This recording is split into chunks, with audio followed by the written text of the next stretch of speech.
va? ¿Se escucha bien atrás? Sí. En primer lugar, muchas gracias a ustedes por su presencia y también a la Dirección Municipal de Derechos Humanos, a José Luis en particular, que hizo toda una gestión muy especial, a las autoridades municipales. Les confieso que mientras preparaba esta charla, me preguntaba qué iba a pasar en el 2016, como seguramente muchos de ustedes se preguntan, y lo pensaba especialmente en relación con el periodismo, porque uno de los rasgos novedosos de la década kirchnerista, digamos, ha sido la presencia de un periodismo que comenzó a decodificar los mensajes de los medios dominantes. Es decir, los medios dominantes ya estaban con su producción noticiosa, se multiplicó, hay 4 o 5 canales de noticias transmitiendo 24 horas noticias, cosa que antes no existía, pero aparece un periodismo que empieza a decodificar lo que dicen los medios dominantes y poner al trasluz sus contenidos menos explícitos tal vez. Y este periodismo que no pudo disputarles a los medios dominantes las audiencias masivas, porque indudablemente Clarín, La Nación y los medios audiovisuales que tienen son mucho más poderosos en audiencia que 678, que el periodismo que hace este trabajo de decodificación. Eso lleva mucho tiempo construir audiencias y este es un periodismo muy joven, digamos. Sin embargo, hizo caer los velos de la presunta objetividad, los velos del periodismo independiente, y ya quedan mucho menos ingenuos. Después pueden pensar A o B, pero ingenuos van quedando menos. Me preocupa si en un eventual gobierno de otro signo, ese periodismo tan necesario va a poder sustentarse. Alguien preguntaba en un Twitter en estos días, ¿cómo conserva el diario La Nación a sus lectores? Porque si no le creen, dejarían de comprarlo. Y si le creen, solo les cabe matarse. Obviamente es un esquema, el Twitter tiene el problema de que son 140 caracteres, el límite, entonces uno se vuelve demasiado esquemático cuando afirma algo de Twitter.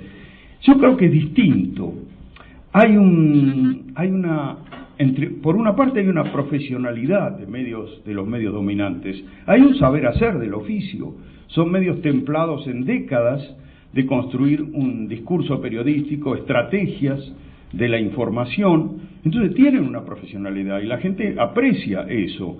Junto con eso hay una complicidad, un guiño por el cual el lector primero compra lo que espera leer, espera que su medio elegido confirme lo que ya pensaba y luego decide creerle porque está de su parte el medio, está conmigo, pensamos igual. No importa que exagere, que distorsione, que oculte o manipule datos, hay una afinidad que se tiene con ese medio. Estamos hablando de creencias en el fondo. Yo creo lo que me dice La Nación, pero en ese creo no quiere decir que ignore que hay manipulación, que está dando una batalla contra el gobierno, etcétera, sino que decido creer, decido seguir lo que ellos me proponen, que es lo más afín a lo que yo pensaba. Y las creencias, en general, quien haya estudiado las creencias, no buscan confrontarse con los datos de la realidad. Cuando alguien cree, alguien les dijo, ¿sabés que pasó tal cosa? Y uno ve que es una cosa que no es creíble. No, en serio. Y uno lo pone en duda y no aceptan esa duda. El que cree. Entonces, salvo cuando le reafirman lo que ya pensaba, entonces así acepta confrontar con la realidad, mientras no cuestione lo que ya pensaba.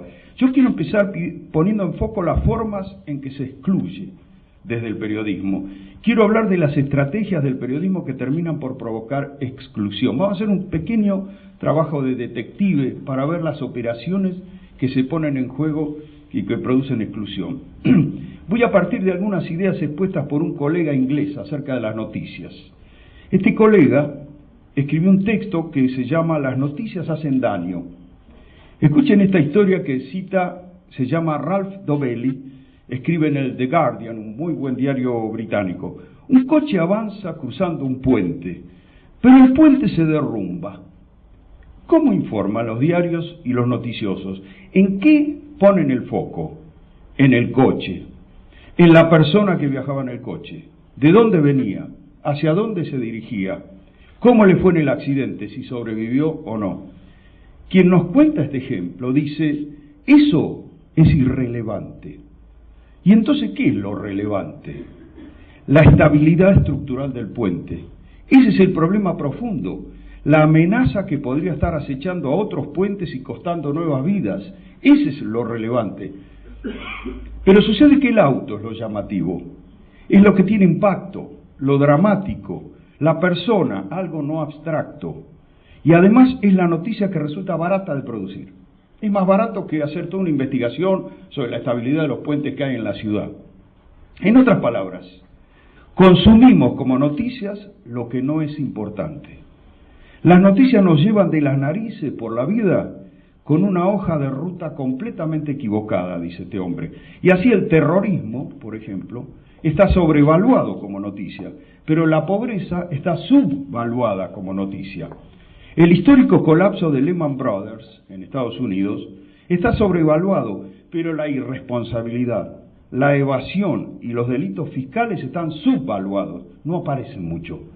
Los astronautas están sobrevaluados, pero las enfermeras están subvaluadas. Esto lo escribió Rolf Dobelli en el diario británico The Guardian, como dije, ¿no? Y digo yo entre nosotros, ¿quién no advierte que en la absoluta mayoría de las coberturas de protestas y piquetes se informa para el automovilista y no se explican los motivos de la protesta? El eje está puesto en nos joden la circulación. Son los pobres imbancables, sáquenlos de mi vista. Dobelli llega a conclusiones tajantes. No somos lo suficientemente racionales para bancarnos la sobreexposición que tenemos a los medios de información. Mirar el choque de un avión por la tele va a aumentar el pánico, independientemente de las reales posibilidades que tengamos de que nos suceda. Y lo dice con todas las letras, las noticias son malas para su salud.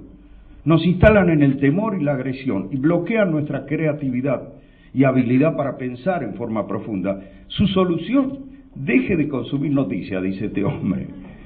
Por supuesto que yo no adhiero al consejo de Dobelli, porque si no nos quedamos sin trabajo, digamos. Pero creo que sus denuncias son muy reales respecto del sistema dominante de las noticias. Ese es el sistema que produce noticias de fácil digestión. Sus medios nos alimentan con pequeños trozos de materia trivial, asuntos que en realidad no son importantes para nosotros y que no requieren usar mucho la mente. Es por eso que no sentimos saturación. Vengan más noticias, tíreme más de esas. A diferencia de leer libros o largos artículos o ensayos en revistas que requieren pensar, podemos deglutir ilimitadas cantidades de noticias breves que son para la mente como caramelos de colores. Hoy, como lo hicimos hace 20 años con la comida, empezamos a reconocer cuán tóxicas pueden ser las noticias. Dobelli describe que las noticias son como leves burbujas haciendo plop sobre la superficie de un mundo que es más profundo. ¿Puede la acumulación de hechos ayudarnos a comprender el mundo? Que nos llenen de noticias policiales nos va a hacer más sabios sobre la inseguridad, sobre las razones de la inseguridad. La relación es al revés, dice. Las historias verdaderamente importantes no son noticias, son movimientos poderosos, pero prolongados que se desarrollan en un nivel que no es captado por el radar de los periodistas, pero tiene un efecto realmente transformador.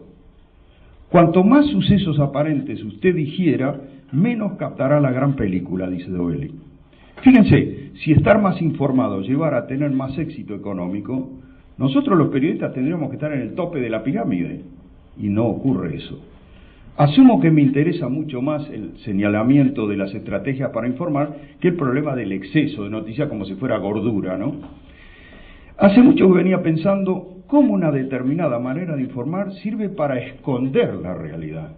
Hay como una suerte de estrangulamiento de los hechos al personalizar cada noticia y centrarla en anécdotas, siempre con un espíritu binario, blanco o negro, bueno o malo, decente o corrupto. Es una forma de exclusión informativa. Cuando alguien pide un corte moral sobre la información, bueno o malo, blanco o negro, me está borrando la complejidad que tiene cada noticia.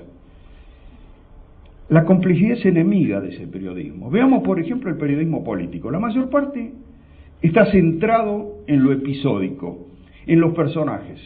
Lo que tiene mayor repercusión son las denuncias de corrupción. Hay un personaje que ustedes conocen, La Nata, que ha construido una pedagogía de la noticia política que consiste cada semana en descubrir al funcionario que supuestamente se afanó algo. Lo que está transmitiendo es un reduccionismo de la política al juego de descubrir el próximo chorro y denunciarlo, a un problema de caja. Él dice, no, la política no es más que un problema de caja de tipos que son indecentes, chorros que afanan y ponerlos en evidencia. La política es un asunto mucho más complejo que eso, pero tal como está contada en gran parte del periodismo político, importan más los nombres, sus peleas, el afano denunciado, no importan tanto los procesos políticos, las causas, las ideologías en juego, los intereses, las fuerzas en pugna, los temas de fondo, eso no tiene impacto. Pero esa es la realidad de fondo de la que los episodios que se muestran en los medios son apenas un epifenómeno. Si vos no conectás cuando contás que alguien se afanó algo con los procesos que hay ahí, la gente se queda en el anécdota, digamos. A esa profunda distorsión se le llamó hace un tiempo el marketing de la denuncia. Es negocio, vende más ejemplares. Yo dirigí una revista y cuando apareció una denuncia se vendía más. Vende más ejemplares, sube el rating y empobrece la mente de los ciudadanos a quienes después se les reprocha que están votando nombres y no proyectos políticos. Después, pero porque la gente mira y vota un nombre en vez de pensar en un programa político. Bueno, ¿quién le hizo la pedagogía? ¿Quién le formateó la cabeza? Y nos lleva al odio a la política, sobre la cual están instaladas las peores sospechas. Mucha gente tiene un enorme pesimismo sobre la política. No digo que no tengan responsabilidad en eso muchos políticos, pero generalizar ese desprecio es destruir justamente aquello que puede ser herramienta de los ciudadanos para neutralizar los poderes de facto, porque si ante los poderes de facto que buscan su maximización de la ganancia, su negocio, conservar el poder tradicional, no queda la mediación política que le haga fuerza, que se le planten porque no los apoyamos, ¿qué queda entre el ciudadano y esos poderes? Devaluada la política y los políticos, no queda nada. Queda el poder económico directo, la Iglesia con su inmenso poder de lobby, etcétera, nada. El ciudadano queda a la intemperie. Esto es muy importante que lo pensemos, porque en la última década pasó algo inédito. El Estado le puso límites a los poderes fácticos, y eso va a ser recordado en el futuro. Espero que no como un pasado absoluto, sino como algo que empezó, digamos, ¿no? Pero me interesa ese otro mecanismo que consiste en ocultar en el mismo acto de informar. Hay ese periodismo denuncista, llamativamente apoyado por los pesos pesados de los anunciantes. Ustedes ven que ahora los grandes medios donde ponen la guita, las grandes empresas, los grupos empresarios, apoyan, están en la denuncia de funcionarios del Estado. Aparece una película donde todo lo malo es obra de gobierno de un Estado que los ahoga, mientras que los otros factores de poder, que son un poder enorme, más perdurable, menos limitado que cualquier gobierno, que cada 4 años tiene que ser reelecto, no cuentan, no aparecen. Jamás van a haber una denuncia contra un empresario del establishment en los grandes medios. Los únicos empresarios malos son aquellos que tienen buena relación con el gobierno. Solo ellos tienen cosas oscuras. Nunca Techín, nunca Arcor, nunca Ratazzi. Nada que decir de las zonas oscuras de ese poder corporativo. Fíjense que poco se ocuparon los grandes medios del presidente de la sociedad rural con la superexplotación de sus peones. No se habla de eso, ni de las operaciones de subfacturación de exportaciones, ni sobrefacturación de importaciones, ni la plata negra, ni las maniobras con el dólar, que son comunes en ese poder del establishment. Según los medios dominantes, no hay delito ni corrupción de los empresarios del establishment. Fíjense que hicieron falta 30 años de democracia para que se pueda señalar con los dedos, y apenas se inician en los tribunales, procesos por las terribles complicidades del poder económico con la dictadura. ¿Cómo se hace para parar 30 años eso? Con mucho poder, con mucho poder. Ayudaron los grandes medios a tener memoria de lo que hicieron los Blaquier, los dueños de Minera Aguilar, los ejecutivos de Mercedes-Benz, colaborando con las desapariciones de la dictadura. Ayudaron a saberlo. 30 años también para llevar a juicio a los periodistas de Editorial Atlántida, que fraguaron con Macera una entrevista en la revista Para Ti, donde una secuestrada de la ESMA aparecía como una madre que denunciaba a sus hijos como guerrilleros. Una digresión. Pienso que años antes de aquel episodio yo había tenido al responsable de ese episodio, Agustín Botinelli, como jefe de redacción de una revista de espectáculos. Y me pareció un tipo común y corriente. Y caigo en la cuenta de cuáles son los riesgos de nuestra profesión, en qué nos podemos llegar a transformar. A mí me decía Eric Hobsbawm, el historiador, me hablaba de un libro que se llama Common People, Gente Común, que contaba una historia donde policías retirados de pueblitos de provincia, cuando Hitler moviliza para la guerra, invaden Polonia, se convierte en un comando carnicero que hace unas matanzas feroces. Y eran tipos retirados de tranquilos pueblitos de provincia, es decir, la gente se puede transformar también en ciertas circunstancias. Los periodistas también, por supuesto, somos gente. Bueno, si los hombres del establishment nunca cometen actos de corrupción, según los grandes medios, mientras que sí los cometen todos los días los funcionarios de gobierno, entonces el mercado es más confiable que el Estado. Es una conclusión interesante para pensar. Hay un enorme corpus de temas y personajes que los grandes medios dejan afuera de su agenda. Pregúntele al primero que se cruzan en la calle si tiene idea de quiénes son Paolo Rocca o Luis Pagani. La mayoría de la gente no lo sabe. Bueno, esto nos lleva a otra operación de ese sistema dominante de medios: invisibilizar el poder. Hay dos clases de invisibles. Por un lado, los pobres y vulnerables, y los poderosos en los dos extremos de la pirámide. Los pobres porque no consiguen que sus demandas ingresen a los medios, y cuando aparecen sus rostros van a las noticias policiales donde son feos, sucios y malos. Y los Paolo Rocca son invisibles porque tienen tanto poder que imponen su voluntad de no ser vistos. O sea, para unos la exclusión, para los otros la protección del silencio. Tres formas periodísticas entonces de desinformar y operar en defensa de los intereses corporativos. Personalizar excesivamente las noticias, que la anécdota tape lo profundo. Invisibilizar tanto a los vulnerables, sacándolos de agenda, como a los más poderosos, cubriéndolos con el silencio. Y la teoría del complot. Un tratamiento de la noticia excesivamente personalizado devora con entusiasmo cualquier teoría del complot, le encanta. Las acciones del gobierno, y particularmente aquellas en las cuales se enfrenta a los poderes tradicionales, son relatadas lanzando al ágora pública versiones conspirativas sobre las malévolas intenciones que tiene el gobernante. Y son caramelos irresistibles para buena parte de la opinión pública, porque la teoría del complot está muy arraigada en la cultura popular. ¿Quién no ha escuchado de un amigo, un vecino, un pariente, contarle algún complot?